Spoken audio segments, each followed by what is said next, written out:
சிவசிவ. திருச்சிற்றம்பலம். உபபாதகச் செயல்கள் யாவை? பாகம் 2. இக்கேள்விக்குரிய விடையினை சிவதர்மோத்தரம் என்னும் நூலில் தவத்திரு மறைஞான சம்பந்தர் 302 மற்றும் 303 பாடல்களில் அருளியுள்ளார்கள். முதலில் 302 பாடலை காண்போம்.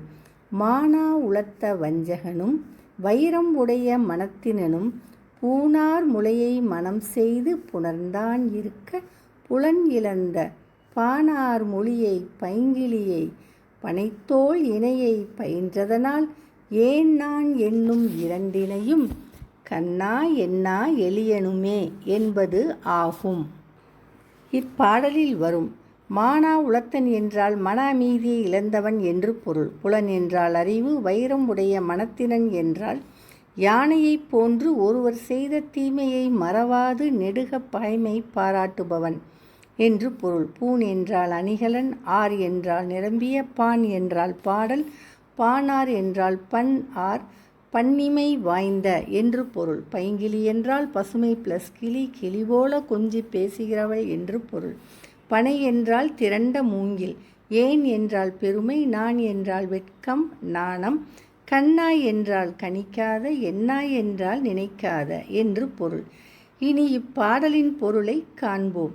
உள்ளத்தில் அமைதியை பேணாத கபடத்தனமான செயலும், ஒருவர் செய்த தவற்றை மன்னித்து மறக்காமல் அதனை எப்போதும் தன் நினைவில் வைத்திருந்து பகைமை பாராட்டுதலும், ஒருத்தியை முறைப்படி திருமணம் புரிந்து அவளை புணர்ந்த கணவன் உயிரோடு இருக்கும் பொழுது அக்கணவன் அறியாதபடி மற்றொருவன் அவளை புணர்கின்ற செயலும் உபபாதகச் செயல்கள் ஆகும். இனி அடுத்ததாக 303 பாடலை காண்போம். கொழுநன் தனையே தெய்வம் என குறித்து தர்மநெறி கோணாது ஒழுகும் விரத உத்தமியை நொய்யன் எனவே உளத்து உண்ணும் இழுதை தானும் இவள் எளியல் என்றே அவள் தன் இணைத்தோளை தழுவ கருதும் தன்னியனும் கண்ணால் புணர்ச்சி தரிப்பானும் என்பதாகும். இப்பாடலில் வரும் கொழுநன் என்றால் கணவன், தெய்வம் என குறித்து என்றால் தெய்வம் என்று எண்ணி, தெய்வம் தொழால் கொழுநன் தொழுது எழுவால் பெய்யென பெய்யும் மழை என்பது திருவள்ளுவர் வாக்கு.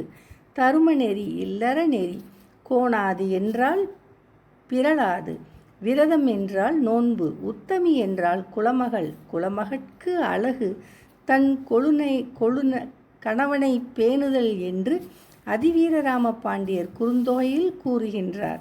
நொய்யன் என்றால் அற்பமானவன், இழுதை என்றால் முட்டாள், தன்னியன் என்றால் இகழத்தக்கவன் என்று பொருள். இனி இப்பாடலின் பொருளை காண்போம். தன்னை திருமணம் புரிந்த தன் கணவனையே தான் வணங்குவதற்கு உரிய தெய்வமாக கருதி இல்லற நெறி பிறழாமல் வாழும் நோன்பு உடைய குலமகளை மிக அற்பமானவளாக கருதுகிற செயலும், அவள் தனக்கு எளிதாக வசப்படுவாள் என்று எண்ணி அவளுடைய தோள்களை தழுவி புணரக் கருதுகின்ற செயலும், அக்குலமகளின் முகத்தை தீய எண்ணத்துடன் ஆசையோடு உற்று நோக்குகிற செயலும் உபபாதகச் செயல்கள் ஆகும்.